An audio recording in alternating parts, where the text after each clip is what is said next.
Je... Maintenant, je sais que je veux qu'on soit ensemble. Et j'aurai plus jamais à me poser la question. Je vois quelqu'un d'autre.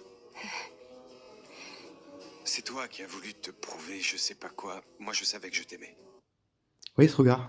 Vous voyez ce regard, comme il est incroyable? Vous voyez ce regard, comme il dit tout? Il raconte tout. En une fraction de seconde, il raconte tout. On comprend tout. Ça, pour moi, qu'on aime la scène ou pas, qu'on aime ce genre de film ou pas, pour moi, c'est de la narration. Pour moi, quand je vois ça, c'est le genre de choses que je veux raconter. C'est le genre de choses que je veux illustrer. Et ça, pour moi, c'est incroyable. C'est ça que je veux raconter. Et je suis pas un imbécile. Regardez la détresse dans les yeux de cette femme qui comprend que l'homme avec qui elle avait choisi de passer sa vie, bah, ne passera pas sa vie avec elle. En une fraction de seconde, même si on connaît pas le film, on a tout compris. Et ça, c'est, ben voilà, c'est le genre de choses que je veux raconter. Comment t'as fait pour travailler ta narration au début? Frérot, je l'ai travaillé comme on travaille n'importe quoi sur cette terre, avec de la répétition. Quand j'étais petit, je voulais faire des vidéos YouTube, je m'enregistrais avec un micro, c'était nul, c'était... Voilà. Moi, c'est ça que je veux faire.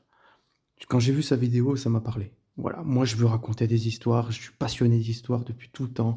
J'ai toujours aimé ça, de Dragon Ball jusqu'à Star Wars, en passant par les films qui expriment parfaitement ce qu'on veut dire.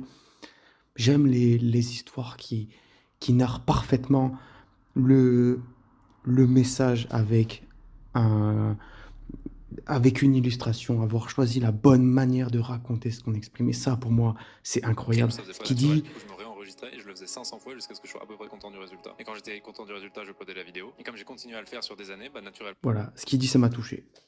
Sauf que petit problème, Marc Benioff, le PDG de Salesforce, qui est accessoirement un fou furieux du marketing, a entendu parler de l'événement et ça lui a donné une drôle d'idée. En fait, il savait que tous les invités de Cybele System... Regardez ça, c'est incroyable comme histoire. Le gars, il a compris que tous les clients de son concurrent allaient arriver par là et il les a tous alpagués. C'est ce genre d'histoire qui est incroyable, c'est pas juste de la vente.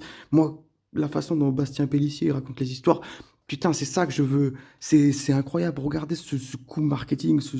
On n'est même plus dans de la vente à ce niveau-là. Regardez comme c'est incroyable. Le gars, il est capable de vous raconter un truc parce que lui-même, il l'a compris. Et ça, c'est ce qu'on veut raconter.